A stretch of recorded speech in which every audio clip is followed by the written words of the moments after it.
Welcome back to session 3. So glad that you are here. Okay, when was the last time you were on an airplane? So think back when you were in the airport, getting ready to board. Maybe you're going to grandma's house, maybe you're going on vacation.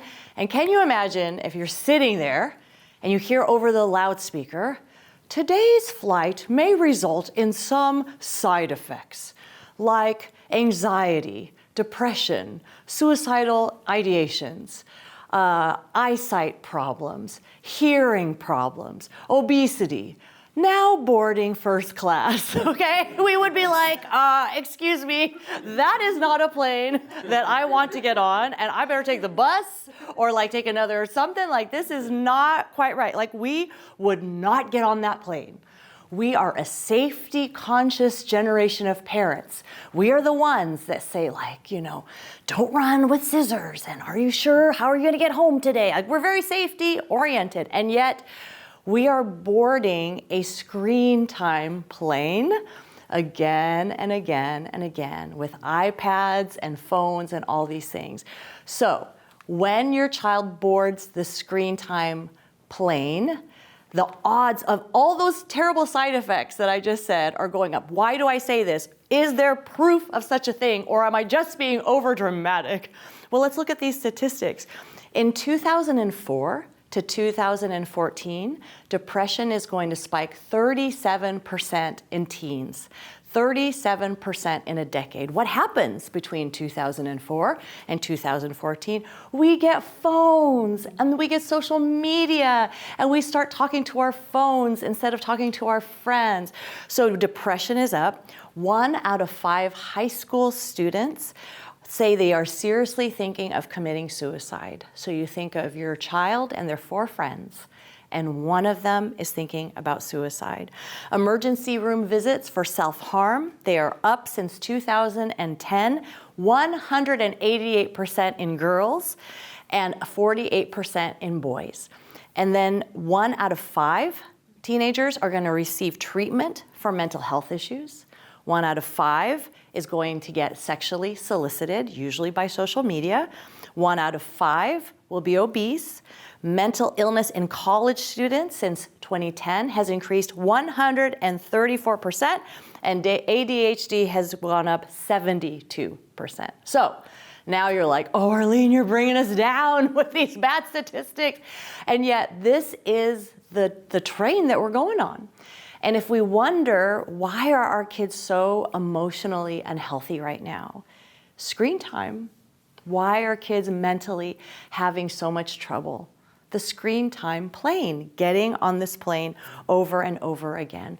See, the thing is, if we were the only ones going on the plane, we would think to ourselves, okay, I'm not getting on that. I'm not getting on that. Like, there's a chance that those things will happen to my child. So think of those statistics I just said, 1 in 5, 1 in 5, 1 in 5. So, okay, if I have a 20% chance that my child is going to be hurt by this, I'm not going to do it. Can you imagine a food that had on its label, you have a 20% chance of getting cancer by eating this food? Do you think that anyone would eat that food?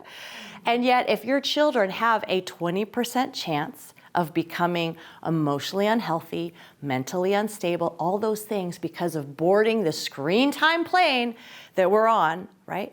But the reason why we feel kind of foolish, thinking, well, I don't want to take that plane, is like, look at 99% of my kids' friends are on this screen time plane. And certainly 99% of all people can't be wrong. And yet, let's look at the statistics.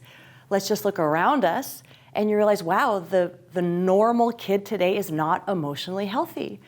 So maybe this is a plane, even though everyone else seems to be comfortable with all these iPads and with all these phones and all these video games, maybe this is a plane that I do not want my kid to be on. When you go to university, right? It's supposed to be fun, right? You go to college, think of it, you don't have bills, your parents are paying you, you're paying for your tuition a lot of times. You are with kids of your own interests, of your own age, you're meeting so many people. I like to say, as a mom, can you imagine if I went into a room and there were 1,000 moms, all my age, with the same stage of kids and like the stages they're seeing, I would think I'd be able to make a friend, right? Because what a choice. I have 1,000 people to choose from. And that's what happens when you go to college, because these are kids the same age. They're all looking for like that next stage of what am I supposed to do? Maybe you're a music major. You're surrounded by music majors. You really can make friends. But do you know the Wall Street Journal, they surveyed all these college students, 33,000 college students. And what they found was 2 out of 3 of them said they were struggling with loneliness. 2 out of 3. And you put them in an environment, like a friend-rich environment, probably the richest you'll ever have over your entire lifetime to have the ability to make friends easily. And 2 out of 3 are lonely. Why? Because we are so used to the screen time plane and being on screens that we do not know. Our kids, our teens no longer know how to be with one another, and that's really how we get emotionally healthy. Think of video games, okay, and emotional health. So in the video games, a lot of parents will say, well, my kid games and they seem to be fine, and their other friends game too, so it helps them to be emotionally healthy because they all do it together. Okay? And I'll give you that because it gives them time together, it gives them something to talk about. I don't want to diminish that. But thinking back of this plane, around 10% of kids who play video games will become addicted to the game. So much so, they'll miss class, they'll stop doing things they're supposed to, their grades will slip, they'll turn into these 20-year-olds who have a hard time finding a job because they just want a game. This is a problem, okay? We've talked about addiction being the progressive narrowing of what brings you pleasure. And for many kids, they're gonna grow up and the only thing that brings them pleasure is sitting down with that console playing a video game, okay? 1 out of 10. So if your boy, if your girl has a 1 out of 10 chance of becoming that, again, a food label that said 1 out of 10 of you will become really sick if you use this. Why are we getting on this plane? And I think sometimes we need the courage to say, okay, even though child of mine, you want to get on the plane because everybody else is getting on the plane, child of mine, I know you have a 10% chance of becoming really emotionally unhealthy if you get on this plane. Therefore, I am going to be the one, the big fat meanie at the door saying you cannot get on, because now research is coming out, John Haidt, The Anxious Generation, that it really is this internet connection, the social media harms that have taken place that have caused kids to be so emotionally unhealthy. And again, the good news is if we can reverse this and have kids play more and be face-to-face more, take phones out of the classroom, take phones off the dinner tables. If we can do that, we can also reverse this and help our kids be more emotionally healthy, and that is good news.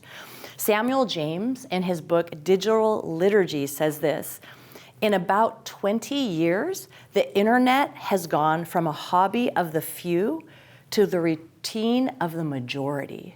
Isn't that crazy? Just like 20 years ago, like a few people were into the internet and like, wow, this is amazing. It's kind of the hobby, and it was just, look at this is amazing. And if you ever seen like a movie like You've Got Mail and like the dial-up,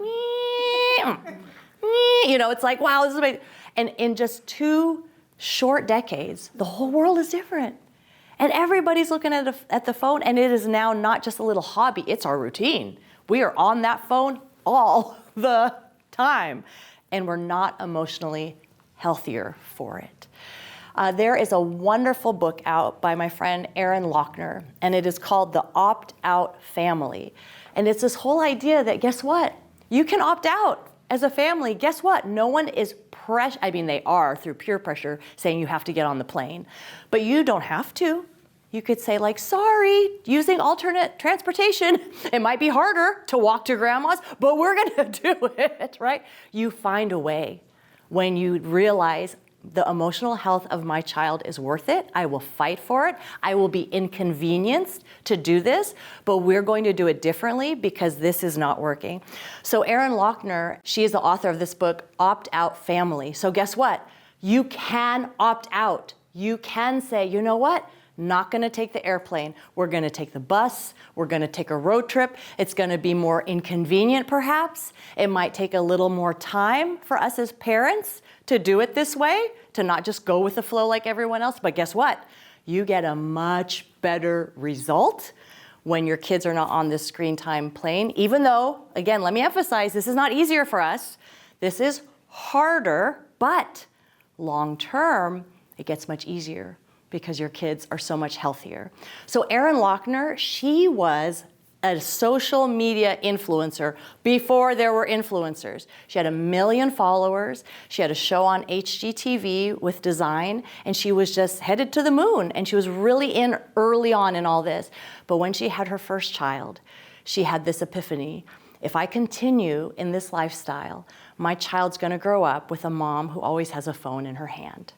And she realized that's not the plane I want to go on. And she opted out. She left social media. She continued to write, she continued to be very influential, but she left social media because she didn't want that for her daughter. And her book, Opt Out Family, is so brilliant. And what she does is she compares tech, like technology's playbook, with our playbook. Like technology wants this for your child, but you want this for your child. And one of those is tech's playbook is find out what people like so we can fill our pockets. That's what technology does. Find out what people like so we can fill our pockets. So in other words, they want your attention, they want to sell you things. They know you love those golden doodles, and so they keep showing you those golden doodles. They know you love a certain sports team, and that's why they keep showing you the memorabilia of that sports team. So that's tech's playbook. But our playbook is find out what people love so we can fill their hearts.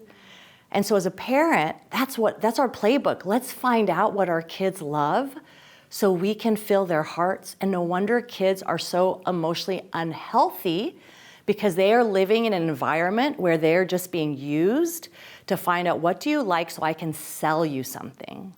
Versus in a healthy world, let me discover more about you so I can love you well.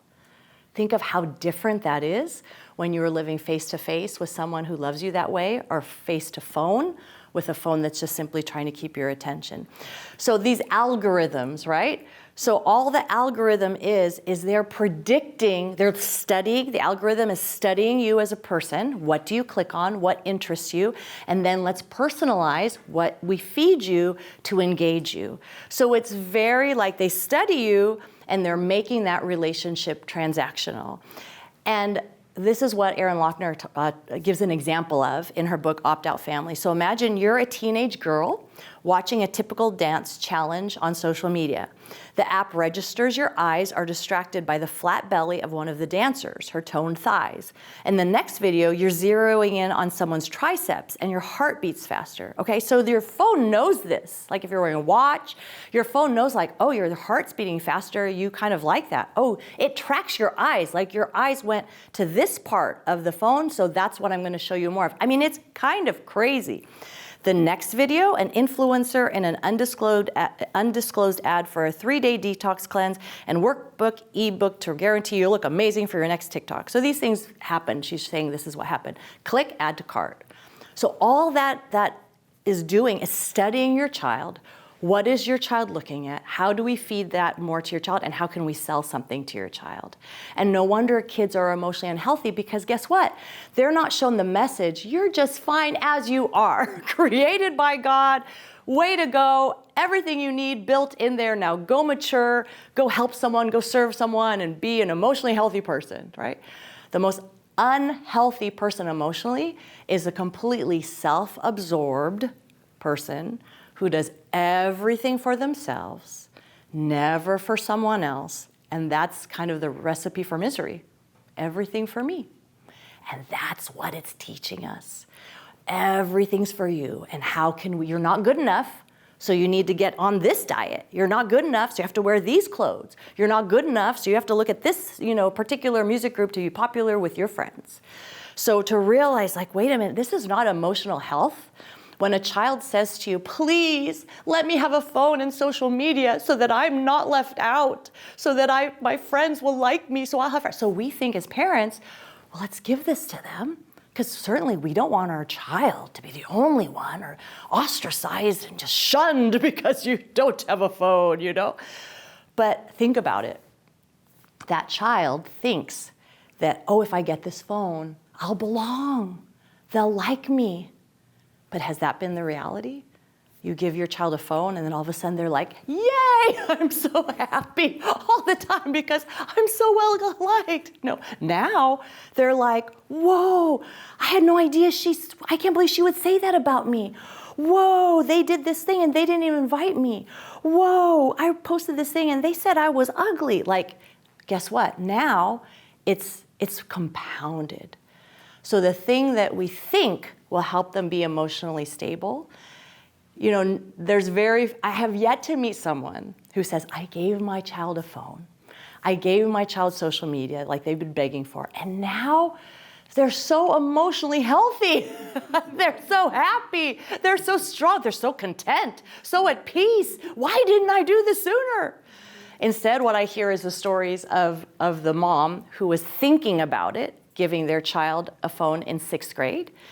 And the mom said, yeah, you have to do it because all the other kids have it. And by the way, here's my counselor's name because when you give the phone, you're going to need this too. Right? And so my friend was like, why would I give my child a phone if I need a counselor to go with it?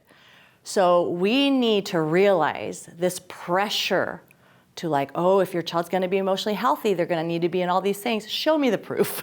Show me the proof that a child on social media for hours is going to make them emotionally healthy, and then you can talk to me. So like Aaron Lochner, we can say, we're going to opt out. Going to take the bus, going to take a car ride, not going to get on the plane. Yeah, just to review, the American Academy of Pediatrics, here's what they recommend. No screens until 18 months, the FaceTime is okay. 2 to 5 years, no more than an hour a day of co-viewing. And just kind of think of this, I know we love to hear, like, what am I supposed to do, right? And so these are really good guidelines. And then after 5 and over, the AAP used to say, I believe, 2 hours or less a day. But now they have just said, like, use your discernment and set kind of limits. So, which I think is kind of them saying, like, we don't want to tell you because everyone will be mad at us to say 2 hours or less, you know? But 2 hours or less for kids over 5, really. So they're doing a study of 10,000 kids, the National Institute of Health. And what they found for good health, and grandmas and grandpas out here listening, you're going to be like, no duh. They said 1 hour of physical exercise a day, a full night's sleep, like 8 hours or more of sleep, and 2 hours or less of the digital candy, right? So 2 hours or less of our digital candy. And that helps kids be emotionally healthy. Now, this is going to become more and more challenging because kids are getting tablets and phones and all that earlier, younger and younger and younger. Statistically, get ready for this, half of 2 to 4-year-olds have their own tablet. Half of 2 to 4-year-olds have their own tablet. And this probably comes from moms and dads saying, like, oh my goodness, this is too hard. Take this magic tablet so you can kind of do your own thing, all right? So half, and then over 2/3 of 5 to 8-year-olds are going to have their own phone or tablet. And so because I've been doing this research and I've been talking about this since 2014, when my husband and I had kids, we knew this was we're not getting on the plane. We don't want to get on this crazy plane. So here's a picture of my daughter Lucy with her fancy technology. So she didn't have a real phone. She had a phone headset that plugged into nothing. and what you can see is she scribbled, she wrote, she did real good. And remember earlier I told you the dumber the toy, the smarter the child? And so if we want emotionally healthy kids, then we have kids who are what? Talking, listening, interacting. And when kids have dumb things like a little headset that goes to nothing, guess what? They're the ones talking and they get to pretend what they're listening to versus simply being passive and being on the phone. And so too bad that all the kids and teenagers aren't just walking around with just a headset plugged into nothing, because then we would be a lot emotionally healthier, because statistics tells us the opposite. Kids ages 8 to 10, they're spending 6 hours a day hooked into a real phone that really does talk to them and really does show them things. Children 11 to 14, 9 hours a day, and 15 to 17, 7.5 hours a day. Can you imagine? Emotionally, if you sat in front of social media for 6 hours a day, how would you feel? You'd probably feel pretty crummy because you'd be looking at usually negative content, angry content, divisive content, inflammatory content, because that's the kind of stuff that keeps our attention. Turns out, you know how like when you watch the news, they don't tell you all this good news because good news doesn't sell. Bad news is what sells, and that is the same of what our kids are watching, and no wonder they're so emotionally unhealthy. So I had the pleasure and total honor of writing this book, Screen Kids, with Dr. Gary Chapman, who you may know. He wrote a little book called The 5 Love Languages that like 2 people in the country have read, just kidding, millions and millions and millions copies sold. And in Screen Kids, we talk about the 5 A+ relational skills that every child needs to be emotionally healthy. And I'm going to share an overview of those 5 skills now. You can go in depth in the book. But you know, we as parents, we're so concerned about the A on the report card, right? It's like, oh, if my child gets all A's, then they'll get into a prestigious college.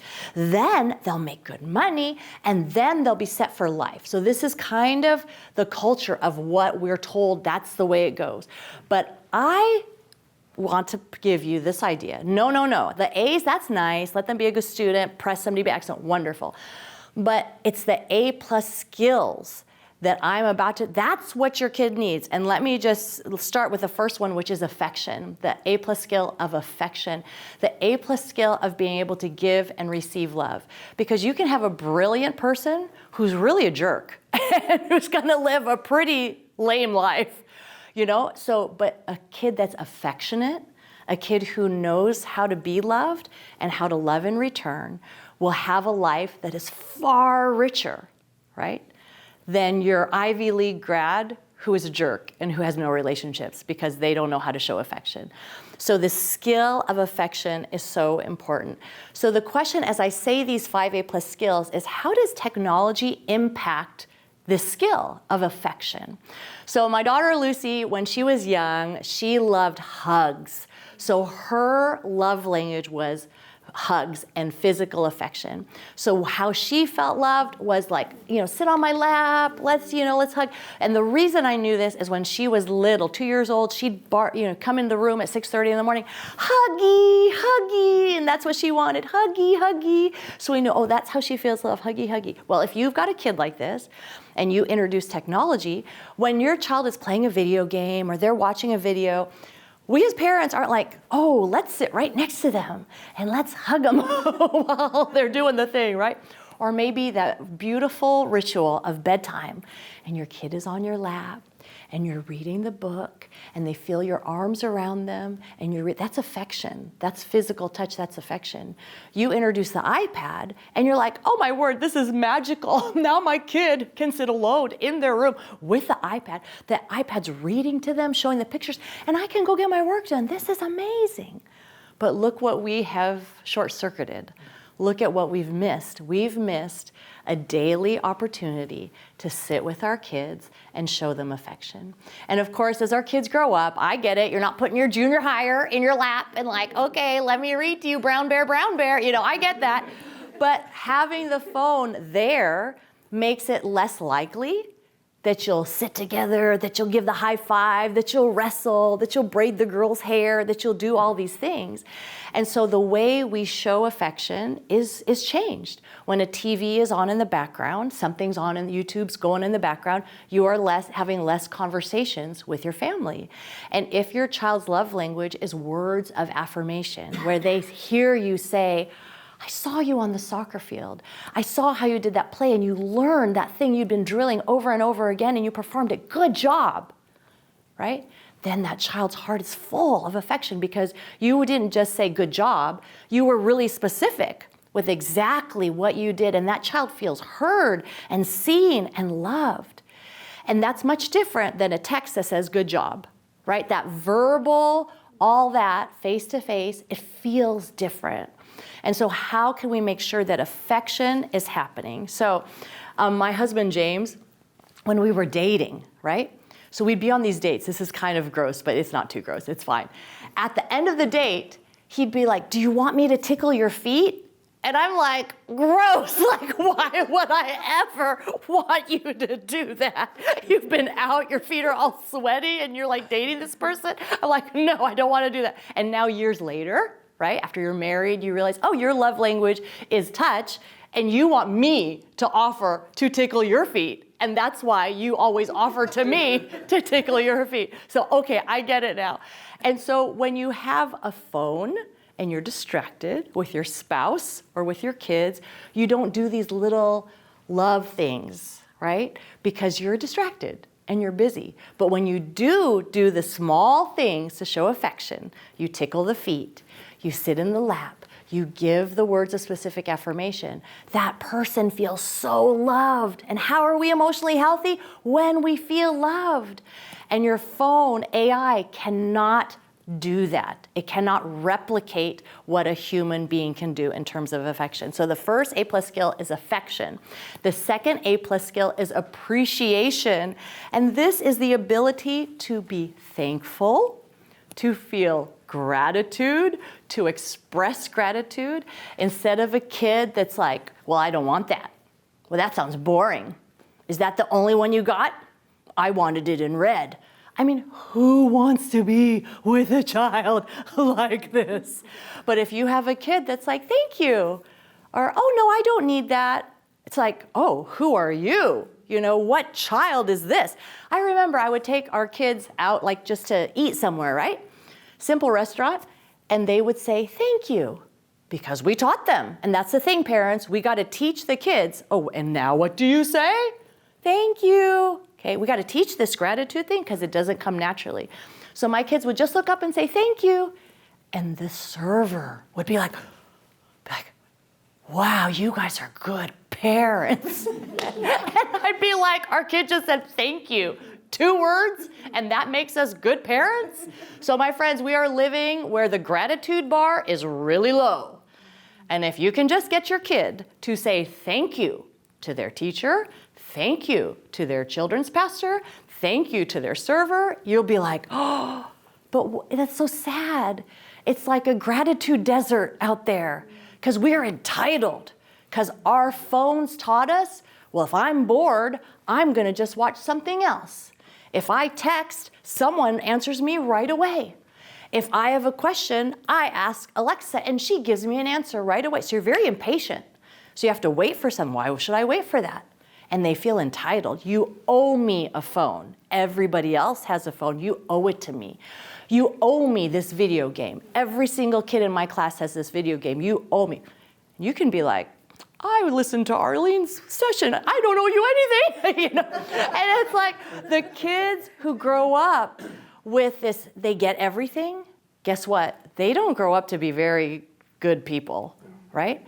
So we have this chance when every time we say, no, child of mine, you'll have to wait for that.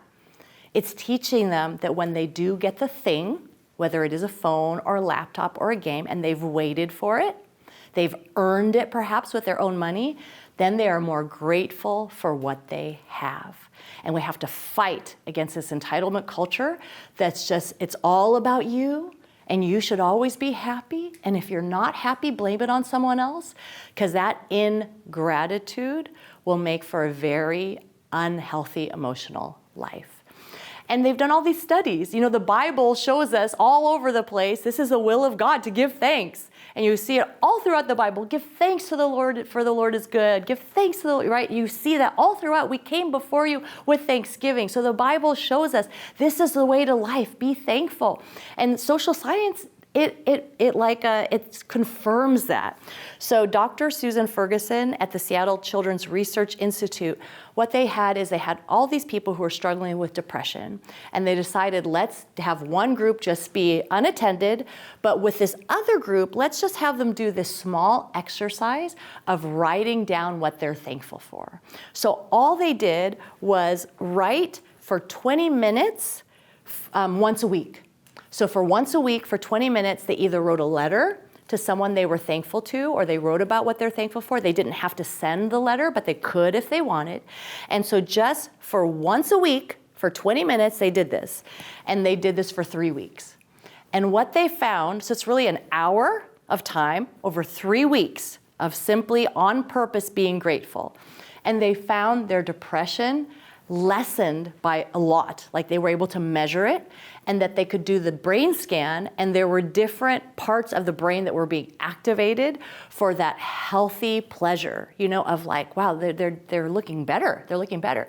And they even found 6 months later that the people who did the exercise were still emotionally healthier than those who did not. So it had such a lasting tail. And so if we can help our kids inspect what's right instead of what's wrong, they will be so much healthier.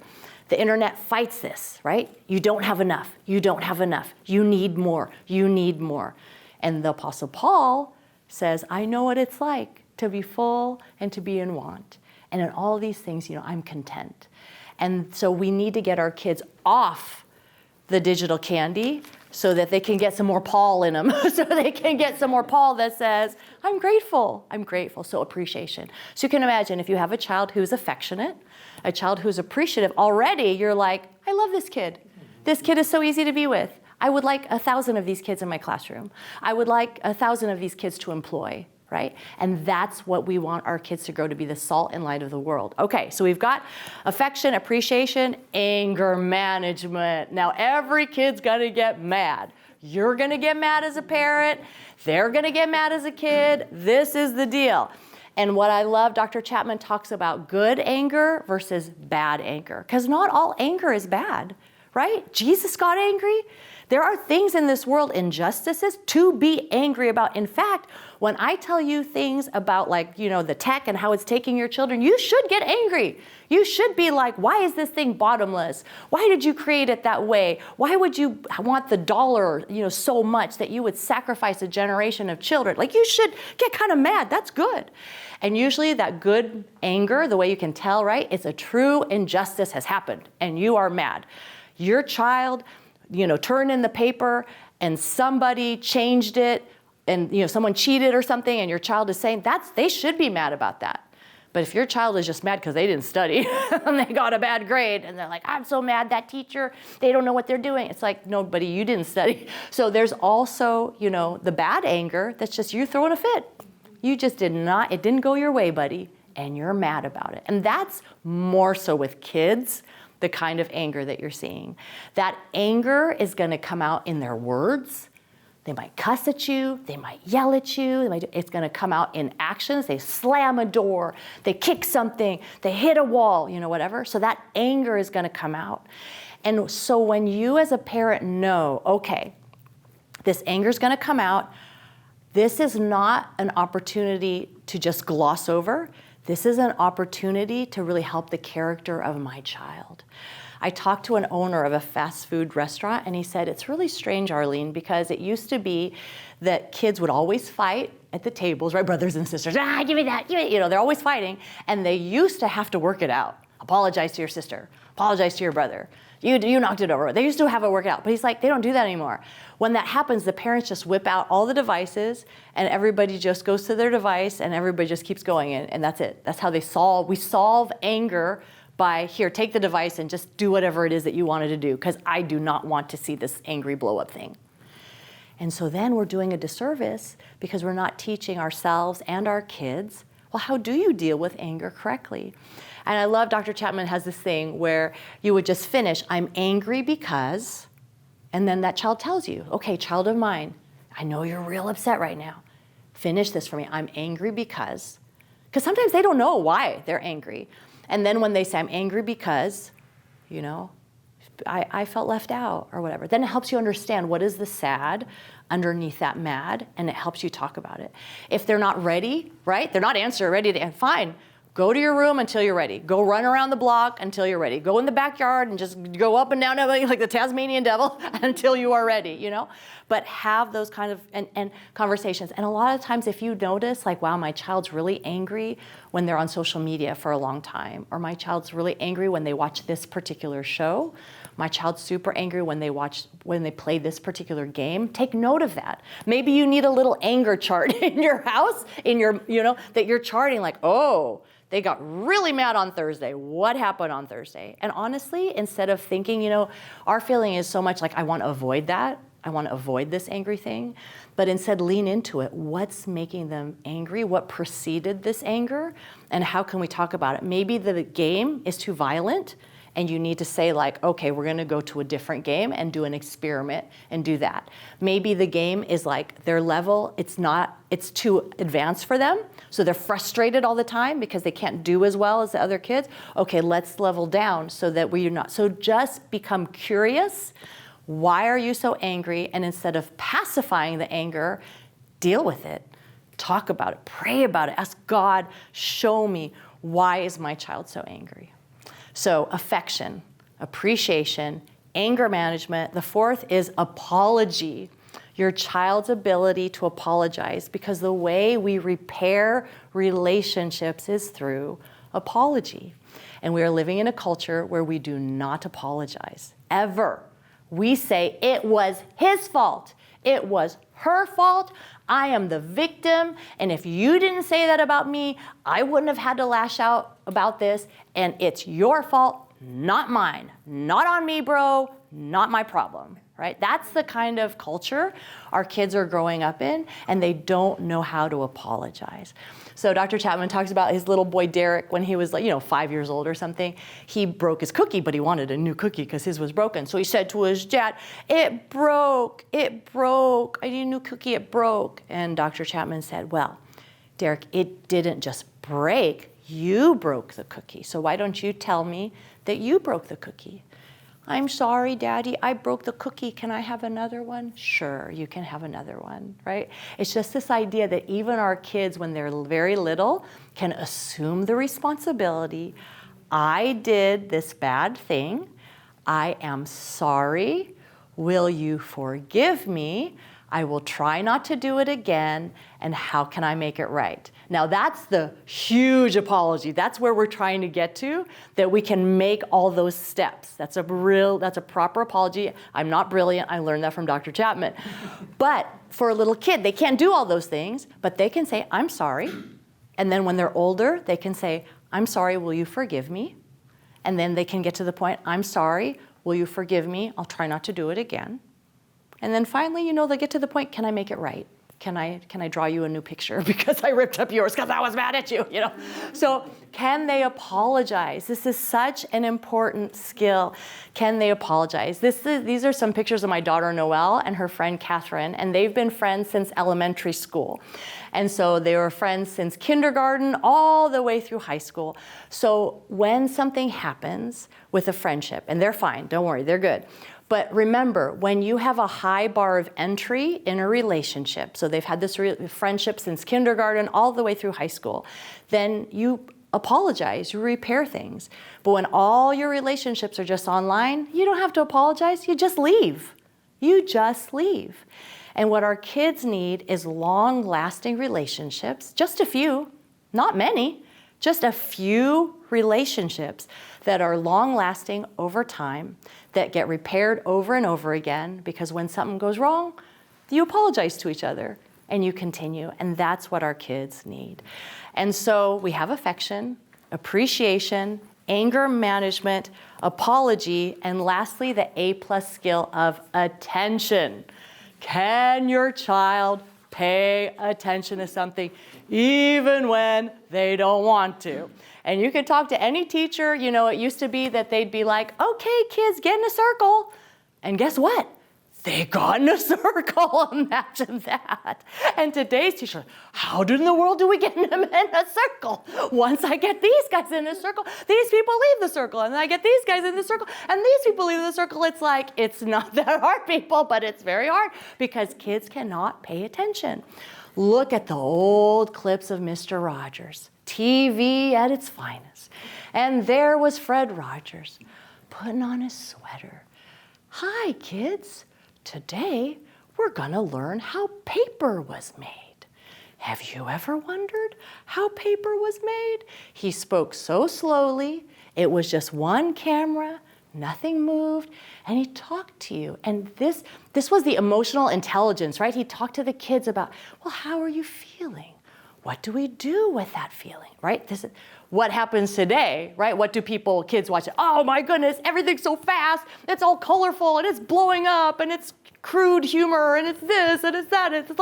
And it's like, well, no wonder kids can't pay attention to their teacher or a pastor or a printed page, because they are used to in their attention, it's gotta pop, it's gotta like keep my attention, it's gotta keep me reeled in or I'm out, right? And it's like, oh my goodness. And so for us to realize this plane of everything happening so quickly, what happens is a child has to have that kind of stimulation to stay in.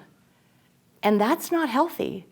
Because like we talked about earlier, that dopamine doesn't need to be shaken all day long. They need to be able to take their wandering mind and pay attention to something. And that is really strengthened through reading. Because a child then has to take their attention and go to that page. Nicholas Carr wrote this book called The Shallows, What the Internet is Doing to Our either minds or brains. And it's crazy, because a long time ago, he saw what was coming. And what he talks about is the difference between reading on the internet and reading on a book. And here's what he says. When we go online, we enter an environment that promotes cursory reading, hurried and distracted thinking, and superficial learning. It's possible to think deeply while surfing the net, just as it's possible to think shallowly while reading a book. But that's not the type of thinking the technology encourages and rewards. So when you're online, right, you feel like the expert because you just clicked a hyperlink, you read one sentence about it and you're like, I'm good. I know everything there is to know about that subject. I'm an expert now, right? So the web, it makes you just very quickly and superficially learn about a whole bunch of stuff. And you're just going, very shallow, very fast. And you're not really thinking deeply. You're just like your first gut reaction and okay, that's good. Now I'm bored, so let me move on. But in a book, you have to deal with this same subject for a long time. And in the same way, you can sit in a cozy coffee shop and read a book for half an hour and feel very happy. When you're online, if you're reading an article or something, you're at the second page and you're like, is this thing not over yet? Because you're waiting, like, where is the end? So it just, when you're online, it just promotes your attention is very small. But when you're in a book, your attention can then expand. And it's the same thing online, like reading on an e-reader versus reading on a book, because people ask. Now, if you're gonna use some kind of tablet, if you're reading, kudos, like it's better for your kid to be reading on their iPad than something else. So please, let me give you that. But in terms of reading versus, print on paper versus the tablet, what they have found is that you understand more when it's on paper, you retain more, and you comprehend more when it's on paper. When you are online, guess what happens, right? They're all the hyperlinks. So if you're reading a book and then you're like, oh, I could learn more about Rome, and then you click on Rome and now you're there. And then you click on something else and now you're there. So you're more distracted. Also, when you are in a physical book, haven't you found that you'll know like, oh, that idea was on the right side at the top and you can find it again? You don't have that kind of spatial understanding when you're reading on a tablet. You can know when you're reading a book like, wow, I have a lot left, okay, or gee, I should press through, I'm almost done, right? So the physical book shows your child the progress of how they're doing in a way that an iPad cannot. And so the web, as Samuel James says in Digital Liturgies, the web reteaches the human brain how to think, prioritizing shallow skimming and knee-jerk intuition over the slower discipline of contemplation. As the practices of online, air quotes, learning are repeated over and over again, our minds are quite literally transformed into internet-shaped minds. And how fascinating that it's not only the content that we should be wary of on the internet, but the way it's shaping the way we interact with words and with people and with ideas. Instead of thinking through very logically or taking time, we just think, oh, well, this is what the group is saying, so this must be right. And we just jump to that conclusion because everybody else on social media seems to think it, so I guess it must be true. Instead of asking ourselves, wait, where is this information coming from? Okay, yeah, Google says it's the #1 find, but Google put it there, and what is Google's agenda, right? So there are things that we need our kids to be aware of, and they're not going to be able to do that by themselves. We have to help them. So there is this idea that this Harvard PhD, Matthew Killingsworth, talked about, and it's the wandering mind.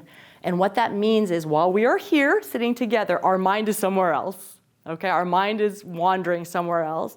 And it used to maybe be that our mind would be in like Tahiti or Hawaii or something like this.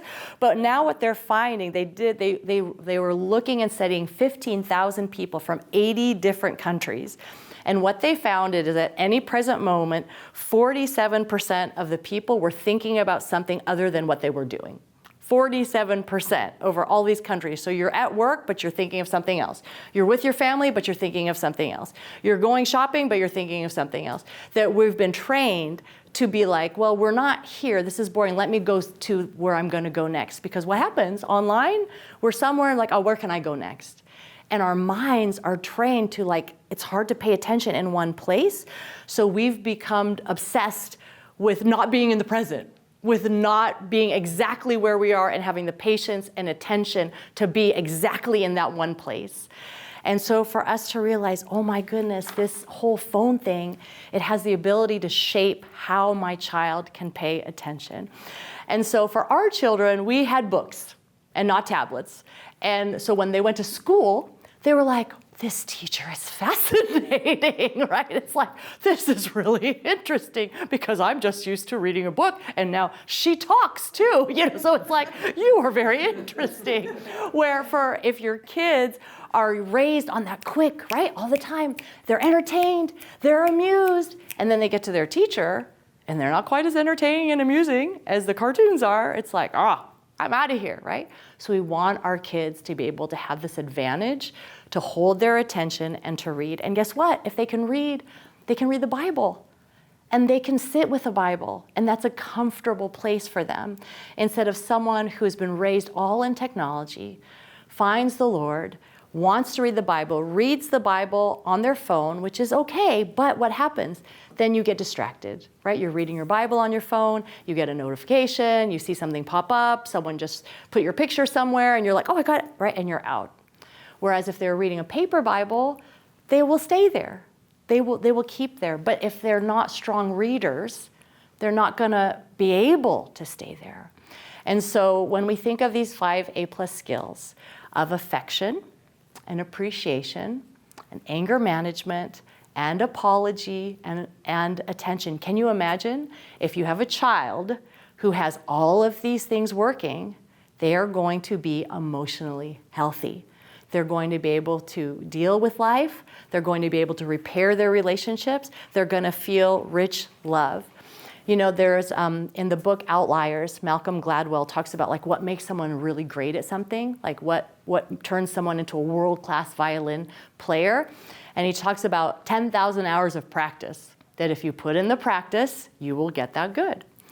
And for us as parents, if we can have our child spend 10,000 hours over the course of birth through age 18 in the A+ skills of I love you, thank you, right? I'm mad, but I'm going to do something. I'm going to understand why I'm mad and work through that. I'm sorry, and I can pay attention. If we can work on that for 10,000 hours in our home, by the time they graduate out of our home, they're going to be emotionally healthy and ready for life. But guess what? Our kids are spending 10,000 hours on video games, and it is what will happen statistically from birth to 18. By the time they leave your home, if they're on the same plane as everybody else, they will spend literally 10,000 hours, which is, I think it takes like 8,000 hours to get a college degree. They will spend 10,000 hours in video games or social media, YouTube, watching movies, watching TV, and they will not be emotionally healthy. They will not be emotionally ready for life. In our neighborhood, we had this experience that was very, very funny and sad. We were all in our minivan. my family of 5 in the minivan, and we pulled out of the driveway and we went forward in our little suburban neighborhood, and there was a girl with a phone in the middle of the street, teenager. And she's walking down the street with her head down like this, and she's got earbuds in, and she's walking in the middle of the street. And our van pulls up right behind her, and she doesn't even know we're there. So of course my husband James, who always will want a teaching moment out of something, he'll say, oh, look at this, kids. She doesn't even know we're there. Let's see, how close can we get to her? Let's see what's gonna happen.